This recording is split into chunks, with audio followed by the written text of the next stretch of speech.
اعوذ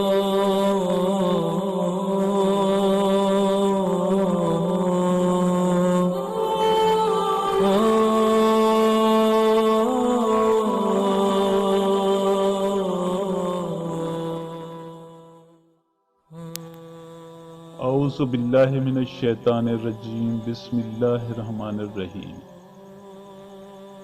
السلام علیکم میرے معزز اور قابل احترام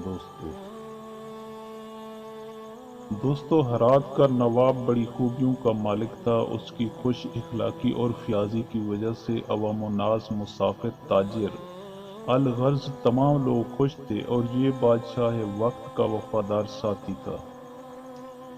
دوستو، بادشاہ اس پر مکمل اعتماد کرتا تھا۔ اس نواب کے کافی تعداد میں غلام تھے جن کو وہ بیٹوں کی طرح آرام اور زیب و زینت سے رکھتا تھا۔ اطلس اور کم خواب کی قبائیں ان پر گنگا جمنی پٹیاں ان کی شان دوبالا کیے دیتی تھیں۔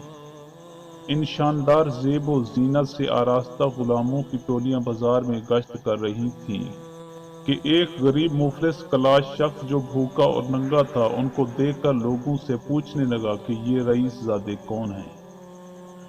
جواب دینے والے نے کہا کہ یہ ہمارے اس علاقے کے نواب کے نوکر چاکر ہیں۔ وہ یہ سن کر حیران رہ گیا اور آسمان کی طرف منہ کر کے کہنے لگا کہ اے خدا، اپنے اس بے نوا دبلے پتلے بندے کو دیکھ کہ سردی کے مارے میرے دانت بج رہے ہیں اور بھوک سے میرا برا حال ہو گیا ہے، اور اس علاقے کے نواب بندہ پرور کو دیکھ کہ اس کے غلام کتنے موٹے، تازے، خوش پوش اور با احتشام ہیں، بے فکری اور فارغ البالی سے ادھر ادھر اتراتے پھر رہے ہیں۔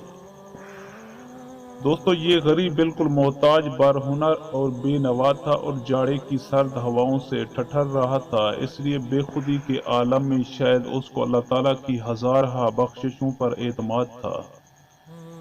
اس ناز سے یہ کلمے کہہ گیا کہ یا اللہ، بندہ پروری ہمارے شہر کے اس سخی سے سیکھ۔ نعوذ باللہ۔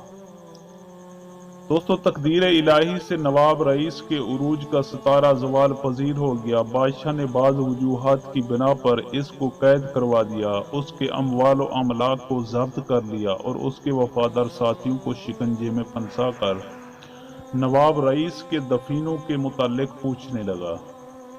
اتنی تکلیف کے باوجود رئیس کے کسی غلام نے بھی کوئی بات نہ بتلائی۔ یہ سب کچھ اس منہ پھٹ بے نوا کے سامنے ہو رہا تھا۔ بادشاہ نے کہا کہ میں تمہاری زبان اور ہاتھ کٹوا ڈالوں گا۔ تمام غلام خاموش رہے۔ اس پر بادشاہ کے غضب کی آگ اور بھڑک اٹھی اور وہ مسلسل کئی دن تک ان پر بے جا سختیاں کرواتا رہا، لیکن کیا مجال کسی زبان نے اپنے مالک کے متعلق کوئی شکوہ و شکایت یا بھید ظاہر کیا ہو۔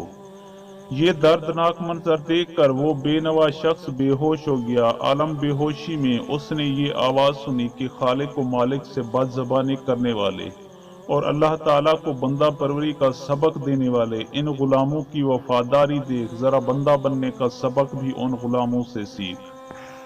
دوستو، اس واقعے سے ہمیں یہ سبق ملتا ہے کہ انسان خدا کی کناؤ حقیقت سے کبھی بھی واقف نہیں ہو سکتا، لہٰذا انسان کو خدا کی بارگاہ میں کبھی گستاخی کے الفاظ ادا نہیں کرنے چاہیے۔ دوستو، میں امید کرتا ہوں کہ آپ کو میری یہ ویڈیو اچھی لگی ہو۔ اگر آپ کو میری یہ ویڈیو اچھی لگے تو پلیز آپ میرے چینل کو سبسکرائب اور اس ویڈیو کو لائک ضرور کیجیے، اور اپنی قیمتی آراء کا اظہار نیچے کمنٹ سیکشن میں کرنا مت بھولیے۔ شکریہ۔ خدا حافظ۔